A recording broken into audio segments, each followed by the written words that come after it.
bersama Nani Nurhayati di sini with Dia Channel. Belajar yuk. Nah, hari ini kita bahas tentang Pancasila. Sejarah lahirnya Pancasila. Pancasila ini dirumuskan oleh BPUPKI pada tanggal 1 Maret 1945 yang anggotanya terdiri dari 62 orang Indonesia dan 7 orang perwakilan Jepang. Ketuanya BPUPKI ini adalah Ki-Arti Rajimanwedyo Diningrat dengan wakil RP Suroso dan Ichibangese Yushio. BPUPKI ini mengadakan dua kali sidang pada tanggal 29 Mei, sidang pertamanya sampai 1 Juni 1945.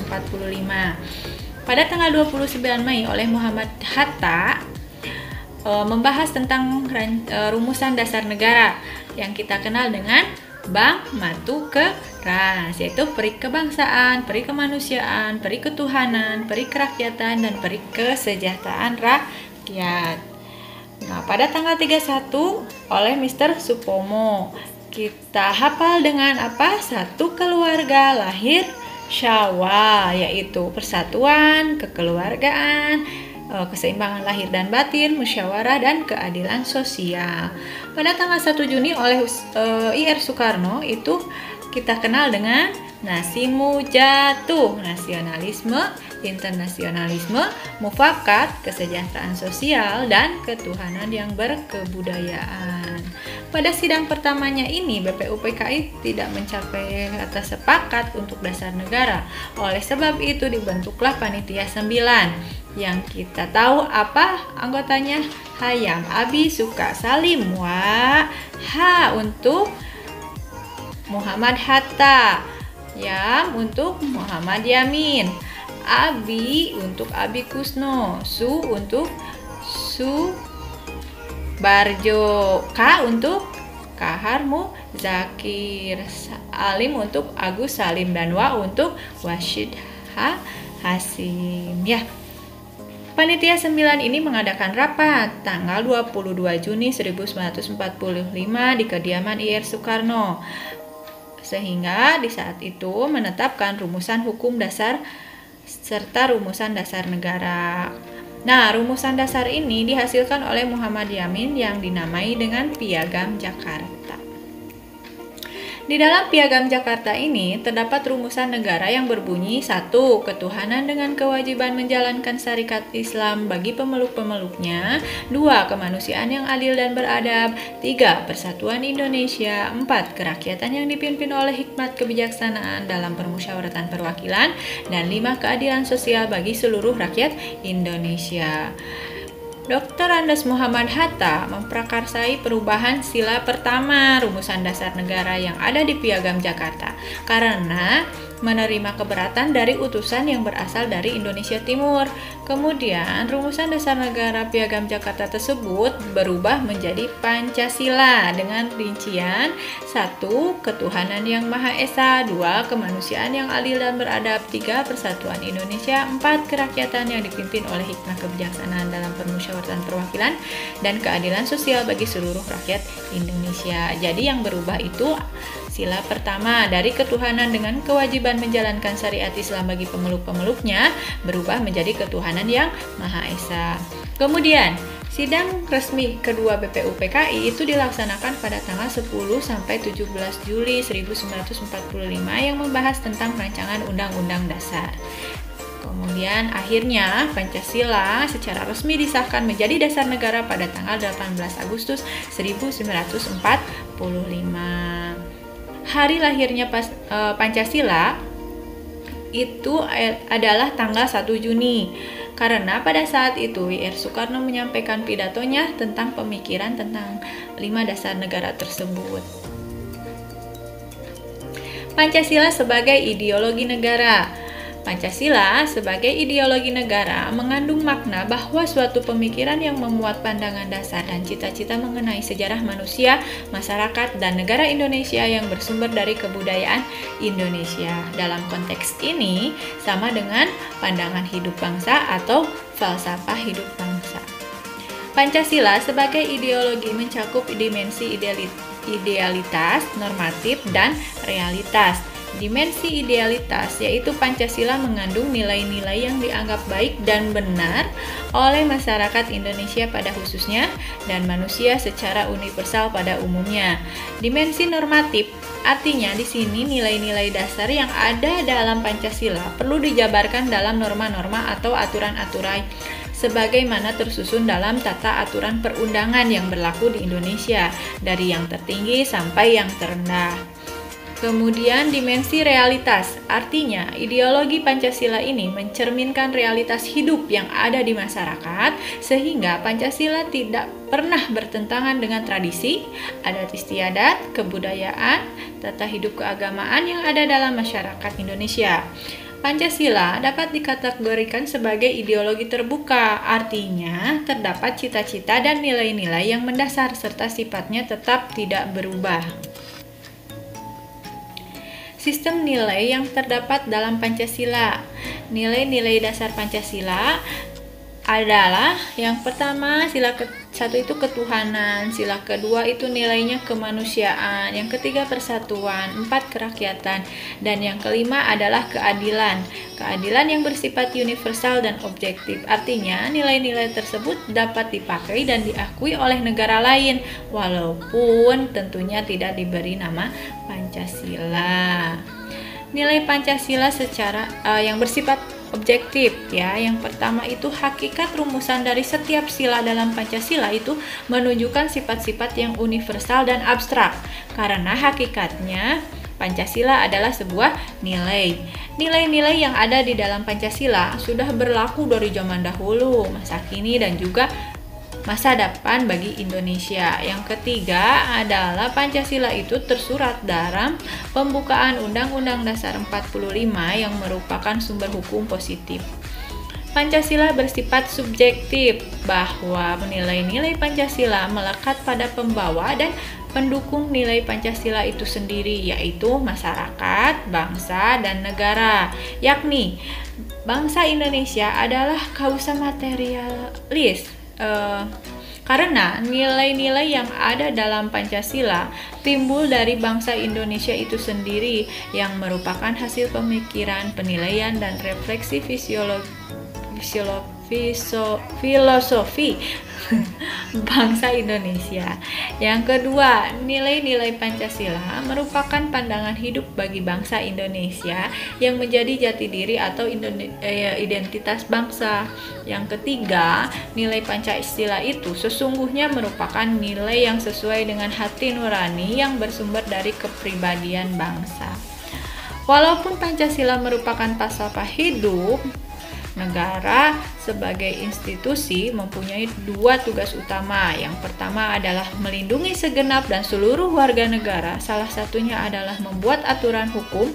Yang kedua adalah menciptakan kesejahteraan sosial. Bentuk dan susunan Pancasila merupakan suatu kesatuan yang utuh. Nah, unsur-unsur yang membentuk Pancasila sifatnya itu mutlak dan membentuk kesatuan, bukan unsur-unsur yang komplementer. Sebagai suatu kesatuan yang mutlak, sila-sila Pancasila itu tidak dapat ditambah atau dikurangi. Oleh karena itu, Pancasila tidak bisa diringkas isinya. Pancasila sebagai suatu sistem nilai tersusun atas urutan logis keberadaan unsur-unsurnya. Dalam bahasa filsafat, Tuhan disebut sebagai causa prima atau sebab pertama. Artinya sebab yang tidak disebabkan oleh segala sesuatu. Untuk sila kedua, pada sila kemanusiaan yang adil dan beradab itu ditempatkan pada sila kedua karena yang mencapai tujuan atau nilai yang didambakan oleh manusia sebagai pendukung dan pengemban nilai-nilai tersebut. Kemudian sila ketiga adalah persatuan Indonesia. Persatuan terbentuk bukan atas dasar persamaan suku, bangsa, agama, ataupun bahasa, namun dilatar belakangi oleh faktor historis, yaitu persamaan sejarah, senasib, dan sepenanggungan, dan dilatar belakangi oleh etis, yaitu dasar keinginan luhur untuk mencapai cita-cita moral sebagai bangsa yang merdeka, bersatu, berdaulat, adil, dan makmur. Sila yang keempat susunannya itu mempunyai maksud cara-cara yang harus ditempuh oleh suatu negara jika ingin mengambil kebijakan. Sila yang kelima, yaitu yang terakhir, yaitu keadilan sosial bagi seluruh rakyat Indonesia, yaitu merupakan suatu tujuan dari negara yang merdeka. Jadi susunannya udah disusun secara utuh, merupakan kesatuan yang utuh ya. Nah, makna setiap sila dalam Pancasila. Yang pertama itu sila ketuhanan yang Maha Esa. Maknanya apa? Pengakuan adanya causa prima, yaitu sebab pertama ya. Kemudian menjamin penduduk untuk memeluk agama masing-masing dan beribadah menurut agamanya. Tidak memaksakan untuk beragama tertentu. Kemudian di sana ateis dilarang hidup dan berkembang di Indonesia. Menjamin berkembang dan tumbuh suburnya kehidupan beragama, toleransi dalam kegiatan keberagaman, kegiatan agama maksudnya ya. Kemudian negara memberi fasilitas bagi tumbuh kembangnya agama dan pemuka agama menjadi mediator ketika terjadi konflik antar umat beragama. Sila yang kedua adalah sila kemanusiaan yang adil dan beradab. Nah, maknanya pada sila kedua itu bahwa kita itu menempatkan manusia sebagai makhluk Tuhan, kemudian menjunjung tinggi kemerdekaan sebagai hak segala bangsa, dan mewujudkan keadilan dan peradaban yang tidak lemah. Sila yang ketiga adalah persatuan Indonesia.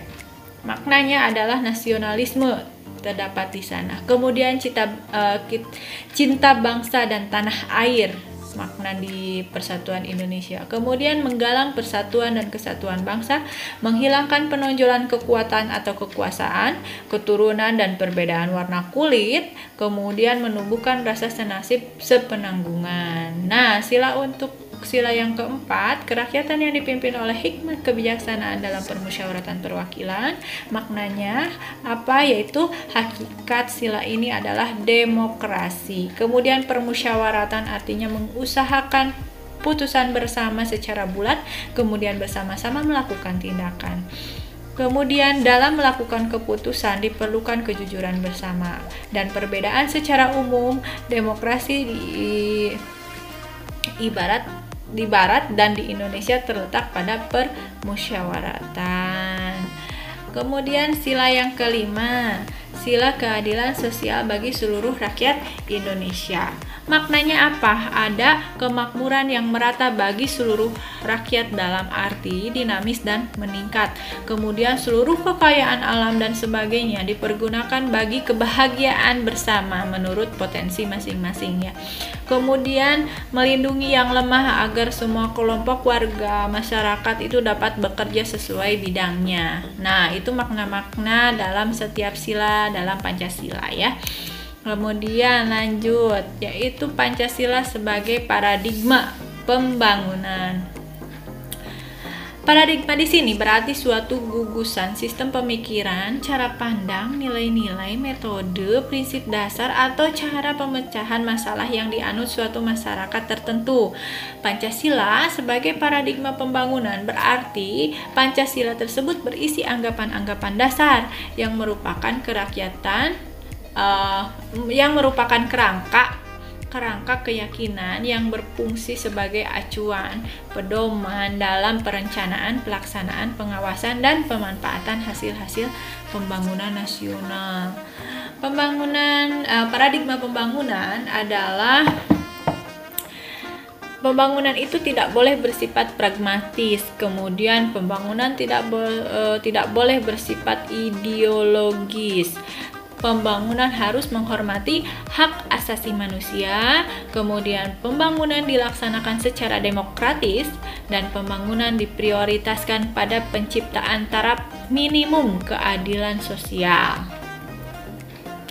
Nah, pembangunan dilaksanakan dari berbagai bidang, mencakup seluruh aspek kehidupan manusia, yaitu apa aja? Pancasila sebagai paradigma pembangunan kehidupan umat beragama, paradigma pembangunan ekonomi, paradigma pembangunan hukum, Pancasila juga sebagai paradigma pembangunan sosial budaya, dan Pancasila sebagai paradigma pembangunan sosial politik.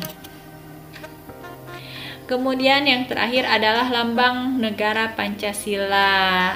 Pancasila itu berasal dari bahasa Sanskerta, yaitu panca yang artinya 5 dan sila adalah dasar. Pancasila ini yang tersusun dari 5 sila ini tergambar pada bagian perisai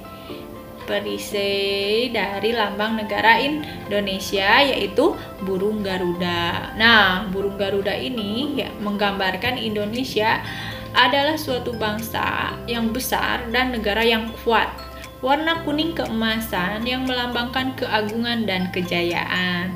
Garuda mempunyai paruh, sayap, ekor, cakar yang melambangkan kekuatan dan tenaga pembangunan. Nah, jumlah bulu pada Garuda Pancasila itu melambangkan hari proklamasi kemerdekaan Indonesia, yaitu pada tanggal 17 Agustus 1945.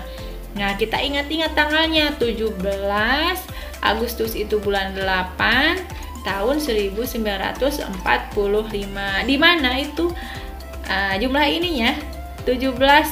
Tanggal 17 itu jumlah helai bulu pada masing-masing sayap. Jadi di sayap Garuda Pancasila itu masing-masing ada 17. Nah, tanggal 17 ingat ya. Kemudian untuk bulannya, bulan 8 itu helai burung ekor. Ekornya ada 8 helai. 8 di sini untuk bulan Agustusnya. Kemudian 19 helai bulu di bawah perisai atau pangkal ekor. 19 dan 45 itu helai bulu yang ada di leher. Jadi jumlah bulu Garuda Pancasila melambangkan Hari Proklamasi Kemerdekaan Indonesia tanggal 17 Agustus 1945. Kita ingat-ingat dengan apa kata kuncinya? Saepangher. Ingat, saepangher. Jadi tanggal 17 itu sa untuk sayap. Nah, e itu untuk ekor pada bulan 8. Pang untuk pangkal ekor. Her itu untuk leher. Jadi kita ingat-ingat pada 17 Agustus 1945 atau kita ingat 17 bulan 8 1945, kita ingat dengan saepangher. Sa-nya untuk sayap, e-nya untuk ekor, pang-nya untuk pangkal ekor, dan her-nya itu untuk leher. Ingat-ingat ya, saepangher. Tanggal 17 Agustus 1945. Yang kedua adalah perisai. Perisai merupakan tameng yang telah lama dikenal dalam budaya dan peradaban Nusantara sebagai senjata untuk perlindungan, pertahanan, dan perjuangan diri mencapai tujuan. Pada perisai ini terdapat 5 buah ruang yang mewujudkan dasar negara Pancasila. Ada ya yang ada gambar banteng, bintang, terus pohon beringin, rantai, padi, dan kapas ya. Yang ketiga adalah pita yang bertuliskan semboyan Bhinneka Tunggal Ika.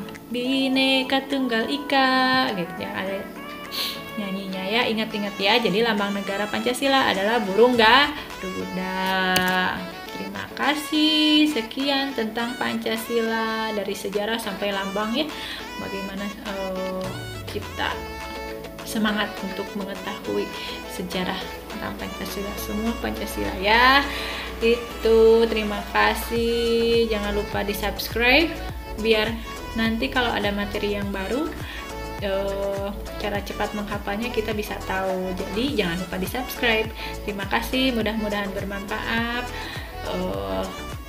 Like, comment, and share. Wassalamualaikum warahmatullahi wabarakatuh.